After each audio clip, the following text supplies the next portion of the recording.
अशोकनगर के जुडिशली इतिहास को लेकर अगर बात की जाए तो आज का दिन एक बहुत बड़ा दिन होता है, क्योंकि इसी शहर के एक युवा ने एक किताब लिखी है और ये किताब भी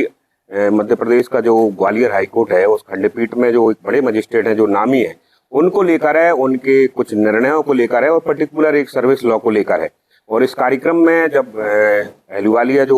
गुरपाल सिंह जी अहलूवालिया थे वो खुद उस कार्यक्रम में थे, उसके अलावा भी कई सारी डिग्निटी थी। तो अशोकनगर के लिहाज से इसलिए भी महत्वपूर्ण हो जाता है कि इस तरह का प्रयोग पहली बार हुआ है और लंबे जो कानून की प्रक्रिया में जो लोग रहते हैं उनको इस बात को समझ में आता है कि एक युवा जो 35-40 साल का है वो इतने बड़े लेवल पे एक काम करने जा रहा है, तो शहर के लेवल पे एक बड़ा गौरव का विषय होता है। तो इन सब को किस तरह से किए गए हैं, ये किताब क्या है और इसमें कौन कौन सी चीजें, इन सब पर बात करने के लिए हमारे बीच में एडवोकेट विभोर साहू है। तो विभोर जी, बहुत सारी शुभकामनाएं और बधाई आपको, एक बड़ी पुस्तक आपकी आज आई है। पहले तो ये जानना चाह रहे हैं कि पुस्तक है क्या और इसमें कौन कौन सी चीजें शामिल की गई हैं। हाँ, ये जो पुस्तक है उसका नाम है judicial exposition of service law. यह जो पुस्तक जो है इसमें मैंने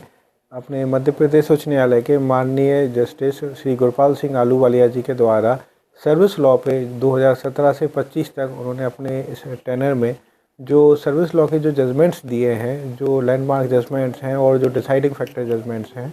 उन जजमेंटों का पूरा कंपाइलेशन किया है और इसमें सर्विस लॉ से संबंधित विभिन्न जो चैप्टर्स हैं उनको कवर किया है। जैसे कि आपके प्रमोशन से संबंधित, डिपार्टमेंटल इंक्वायरी से संबंधित, आपके रिक्रूटमेंट से संबंधित, एडवर्टाइजमेंट से संबंधित, कन्विक्शन, एक्विटल ड्यूरिंग सर्विस इनसे संबंधित, आपके क्रमोन्नति से संबंधित, आपके नेचुरल जस्टिस से संबंधित विभिन्न प्रकार के जो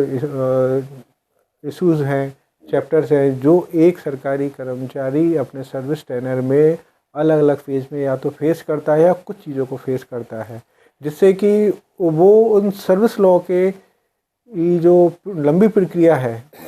जिसमें वो इंक्वायरी फेस करता है या अपने ड्यू बेनिफिट्स फेस करता है कि नहीं मिल पा रहे हैं या उनसे कोई समस्या आ रही है, तो वो सारी चीज़ जनरली क्या होता है कि एक पक्षकार जो होता है कर्मचारी से संबंधित, वो इन चीज़ों को समझने के लिए लॉयर के पास जाता है या फिर डीप में सर्च करने के लिए, रिसर्च करने के लिए बड़ी अलग अलग पुस्तकें तलाशता है कि उसका जो इशू है, उसका जो समस्या है वो कहीं ना कहीं मिल जाए। तो इस पुस्तक में मैंने इन सभी टॉपिक्स को लेके, चैप्टर्स को लेके जो फेस करते हैं, टॉपिक वाइज उनको अरेंज किया है कि आप अपने संबंधित चैप्टर पे जाके उसके अंदर छोटे छोटे जो टॉपिक्स हैं उसमें अपने यहाँ समस्या को ढूंढें और जब आपको कोई अपने से संबंधित टॉपिक मिलता है तो उसके आगे फिर उसकी थोड़ी डिटेल्स भी दी हुई है, उसको पढ़ें और अगर आपको लगता है कि ये मेरे पे सूट कर रहा है, मेरी सिचुएशन पे, तो फिर उसके बाद आगे उसमें उसका केस का रेफरेंस नंबर दिया हुआ है, फिर आप पीछे जाके उसके हेड नोट और डिटेल में केस नोट पढ़ सकते हैं जिसमें आपको पूरे जजमेंट की समरी मिलेगी और साइटेशन मिलेगी। तो एक व्यक्ति अगर जिसको कोई समस्या है सर्विस मैटर से संबंधित, तो अपने 10-15 मिनट देके वो अपने से संबंधित उस कोर प्रिंसिपल पे पहुंच सकता है, कोर इशू पे पहुंच सकता है, जिसके लिए वो एक कहना चाहिए कि एग्जॉस्टिव तो कुछ नहीं होता लेकिन लगभग उसके पास पहुंच जाएगा जिससे उसका समस्या का निराकरण संभव हो सके। नहीं, अमूमन हमने ये देखा है कि जुडिशली को लेकर जो भी किताब होती है वो मजिस्ट्रेटों के काम में या लॉयर्स के लिए प्रैक्टिस में काम होती है, मगर जिस तरह से आप बता रहे हैं तो ये एक आम जो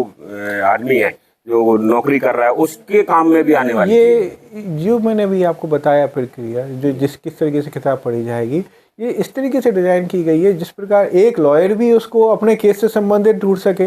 एक पक्षकार भी अपने केस से संबंधित ढूंढ सके। अंतर इतना है, लॉयर को 2 मिनट लगेंगे ढूंढने में, पक्षकार को 10-20 मिनट लग सकते हैं, लेकिन उस बुक को अपने सामने रख के वो अपनी समस्या तक जरूर पहुँच सकता है। उसके लिए मतलब प्रारंभिक स्तर पर उसको अपनी समस्या आइडेंटिफाई कर सकता है और इस निष्कर्ष पे काफ़ी हद तक पास में पहुँच सकता है कि उसकी सिचुएशन की स्थिति क्या होगी, उसका निष्कर्ष क्या हो सकता है। एक भ्रम से बाहर आ सकता है कि मैं किस स्थिति में बैठा हूँ, अपने सर्विस लॉ से संबंधित, अपने इशू से संबंधित, वो उसको आइडेंटिफाई कर सकते हैं। देखिए, मध्य प्रदेश में जो अलग अलग क्षेत्र हैं काम करने वाले, वहाँ कुछ ही क्षेत्र ऐसे हैं जिनमें बहुत कम लोग जो है सितारा हैसियत की हैसियत में रहती हैं। उसमें भी जुडिशरी में तो ना के बराबर लोग होते हैं जिनकी जान पहचान पब्लिक सेक्टर में होती है, मगर ये जो नाम है गुरपाल सिंह जी अहलूवालिया, उसे लगभग सभी तरह के वो लोग जो जरा से भी सार्वजनिक जीवन है वो जानते हैं। तो कितनी कठिन चुनौती थी उनके जो है सारे के सारे आदेश या जो भी चयनित आदेश हैं उनको इकट्ठा करना और फिर उनसे उसके लिए जो है कंफर्मेशन लेना, एक चुनौती थी वो? नहीं, एक्चुअली क्या होता है सर कि हमारे जो एडवोकेसी लाइन में जो जजमेंट्स होते हैं तो अलग अलग सॉफ्टवेयर्स होते हैं जो जिनके लाइसेंस हम लेते हैं, उसमें हम किसी भी माननीय न्यायाधीश के जजमेंट्स देखना चाहें किसी स्पेसिफिक फील्ड से संबंधित, तो सॉफ्टवेयर से हमें प्रोवाइड हो जाते हैं। उसमें फिर हमको डीप रिसर्च करना होता है कि किस जजमेंट पे हम वर्क करें और किस प्रकार से हम उसमें कार्य करें। तो ये तो पूरा मेरा एक रिसर्च पार्ट था कि मैंने सारे जजमेंट सेलेक्ट किए, फिर उनको आइडेंटिफाई किया, फिर उनके ऊपर वर्क किया और फिर जब मेरा पूरा लिटरेचर तैयार हो गया, पूरी बुक तैयार हो गई, उसी के बाद फिर मैंने माननीय न्यायाधीश साहब से अनुमति ली और विमोचन किया। तो मैंने अपने स्तर पर पूरी बुक तैयार करके और सिर्फ अनुमति लेके और फिर इस बुक की लॉन्च किया, पब्लिश किया। अच्छा, हम आज जब पूरा कार्यक्रम देख रहे थे तो उसमें उन्होंने जब अपना बातचीत करना शुरू की और अपनी बात रखी तो गोपनीयता को लेकर एक बड़ी बात की कि 7-8 महीने आप लोगों ने जब पूरी किताब की तब तक लोगों को पता नहीं चला, फिर इसके बाद जब पब्लिश हो गई तब पता नहीं चला, इवन कल तक लोगों को पता नहीं था कि किस तरह की क्या है, तो इतनी गोपनीयता। वो अलग मैटर था। वो क्या था कि जब बुक तैयार हो गई थी तो एक बुक की गरिमा होती है, मर्यादा होती है कि माननीय न्यायाधीश के से संबंधित अगर कोई बुक है तो एक बुक अपनी डिग्निटी के साथ लॉन्च हो, कि जैसे कि एक माननीय न्यायाधीश के सिर्फ जजमेंट्स का इसमें कंपाइलेशन है। तो हमारा बस ये उद्देश्य था कि एक गरिमापूर्ण तरीके से उचित प्लेटफॉर्म पे एक उचित माध्यम से इसका बुक विमोचन हो और फिर उस सबको इसका ज्ञान हो, बस इतना सा उद्देश्य था और इसके अलावा। अच्छा, ये माना जा रहा था, जैसे हमको इस चीज सामने आई तो ये लग रहा था कि जैसा आपके बहुत सारे जो आदेश हैं उनमें से कुछ लोगों को, कुछ आदेशों को चिन्हित करके आपने उसमें रख दिया होगा, मगर जैसे शुरू में आपने बताया कि उनको अलग अलग आपने वर्गीकृत किया और फिर कुछ उसमें अपनी तरफ से भी विवेचना भी दी है, तो मतलब जजमेंट वैसे के वैसे हैं या उसमें कुछ अलग चीजें की नहीं, मेरा बताने का तात्पर्य ये था कि जैसे कि कोई भी एक जजमेंट होता है किसी भी इशू को लेके सर्विस मैटर पे, तो वो अपने आप में नज़ीर बन जाता है। फिर उसी प्रकार के जब कई सारे केसेस आते हैं तो उन्हीं जजमेंट्सों को अप्लाई करके आगे के आदेश आते हैं,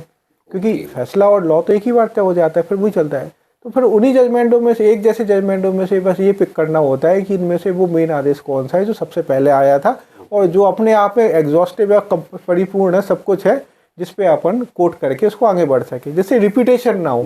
कि एक ही टॉपिक बार बार आ रहा है। अच्छा, इसमें एक चीज और देख रहे हैं, हजारों में से आपने कुछ कुछ चिन्हित किया है, उसमें जब हम सुन रहे हैं तो उन्होंने भी कहा था जो ओवर रूल हो चुके हैं या जिन पर दूसरे निर्णय आ चुके हैं, तो ये जो जितने शेष बच रहे हैं आपके पास में, तो ये माना जाए कि सार्वभौमिक जिसे हम कह सकते हैं कि हाँ ये ऐसी हैं जो बिल्कुल कंडीशनल देखी जाए तो ठीक ठाक स्थिति में ये हमेशा के लिए नजीर बन सकती है। मैं ये कहना चाहूँगा कि जब मैंने तकरीबन 350 जजमेंट इसमें कवर किए हैं लगभग, तो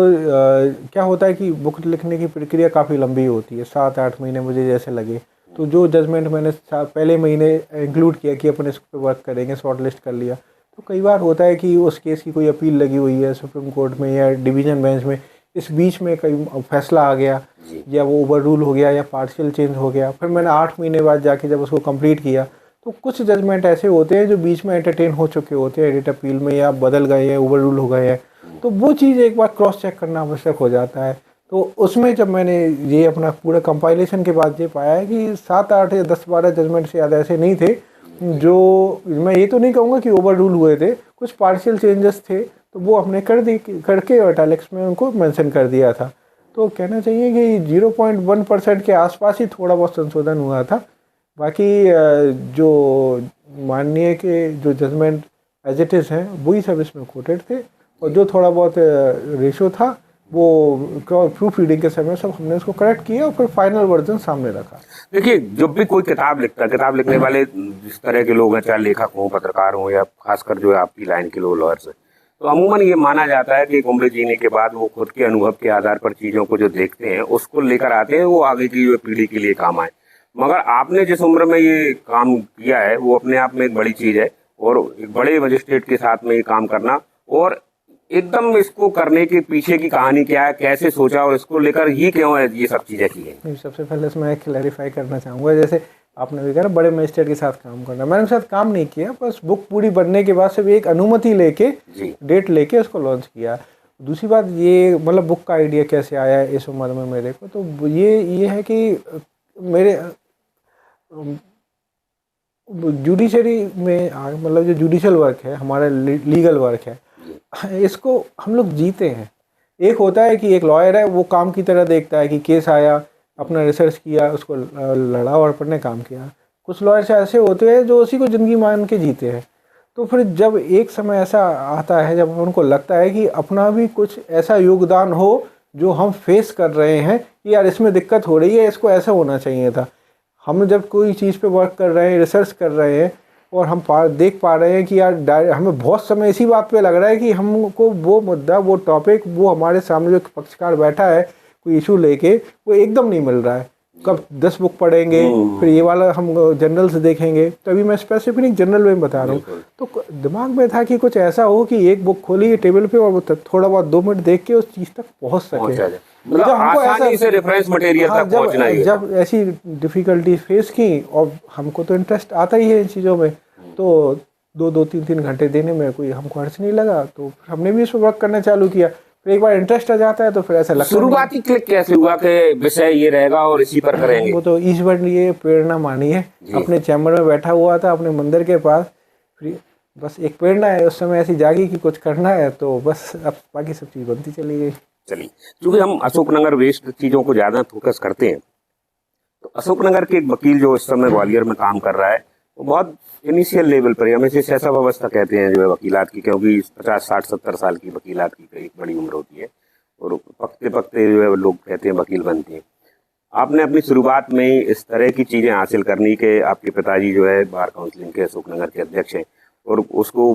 ओपन करने के लिए भी बड़ी बड़ी डिग्निटी है। तो ये सब चीज़ें जो है आपके खुद के व्यक्तिगत स्तर पर किस तरह देखते हैं, और ये आगे आपके लिए कितनी जो है बड़ी चीज़? मैं एक चीज़ आपको बताना चाहूँगा, शायद किसी को ना पता हो।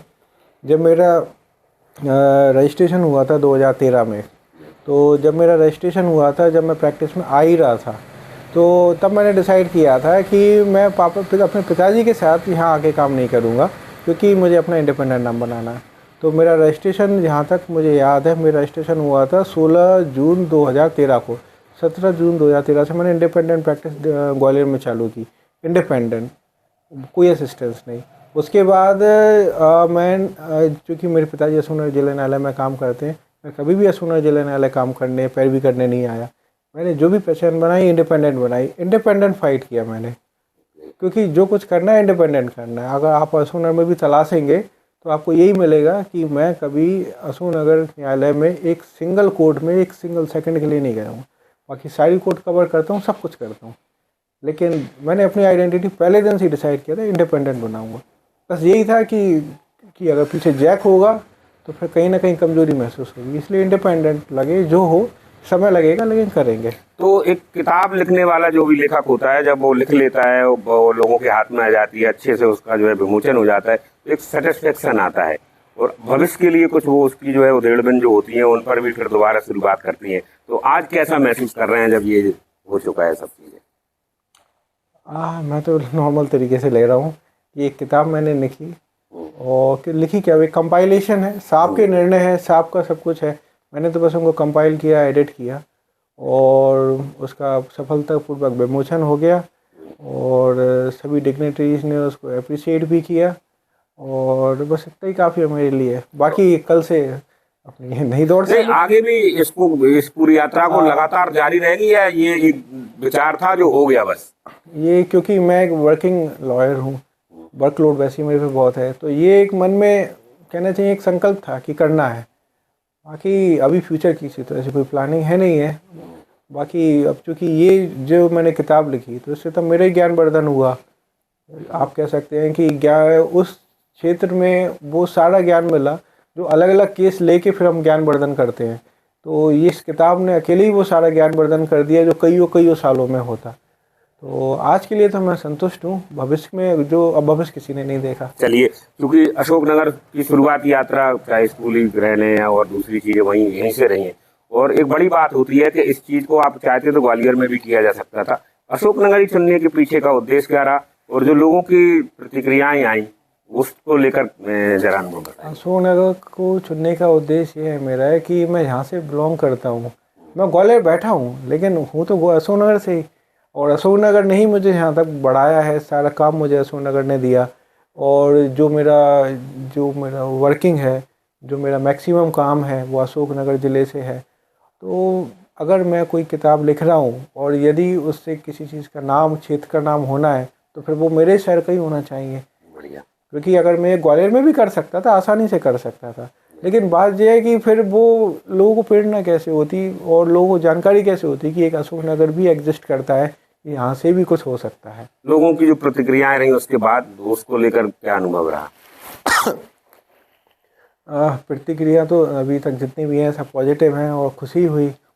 माननीय आईजी साहब ने भी काफ़ी अच्छी प्रतिक्रिया दी। हाँ, हमने उनका पूरा भाषण सुना तो कई सारी चीजें उन्होंने राज की बात भी खोली। नहीं, वो राज की बात ही, एक सीक्रेसी, क्या होता है सीक्रेसी में बहुत ताकत होती है। कोई अच्छा बड़ा कोई भी प्रोजेक्ट हो या हम जिस प्रकार के, ये भी अपने आप में प्रोजेक्ट ही था, बुक बनाना, लॉन्च करना, तो सीक्रेसी से क्या मर्यादा बनी रहती है। किसी भी चीज़ की बात तब हो जब उसका उचित समय आए, और समय से पहले किसी चीज़ की बातचीत होना वो उसी चीज़ जो आप चीज़ लेके आ रहे हैं और उसका वेट भी कम करती है। इसलिए एक बहुत बड़े न्यायाधीश की अगर बुक लॉन्च हो रही है उनसे संबंधित, तो वो गरिमापूर्ण तरीके से हो और एक मंच पे उसका डिस्क्लोज़र हो, बड़े लोग उसका डिस्क्लोज़र करें कि इस प्रकार से है, तो वो मर्यादा तभी बनी रह सकती है जब सीक्रेसी मेंटेन हो के और उसी मंच पे उसका डिस्क्लोज़र हो। क्योंकि फिर उसका उद्देश्य ही क्या रह जाता है विमोचन का, तो सबको ही पता है कि वो एक फॉर्मेलिटी रह जाती, बस ये उद्देश्य रहता है। चलिए, तो आपको खूब सारी बधाई और शुभकामनाएं भविष्य के लिए भी कि आप ऐसे अशोकनगर का नाम बढ़ाते रहिए, यहाँ और बड़े बड़े कार्यक्रम करते रहिए। बहुत बहुत धन्यवाद आपका।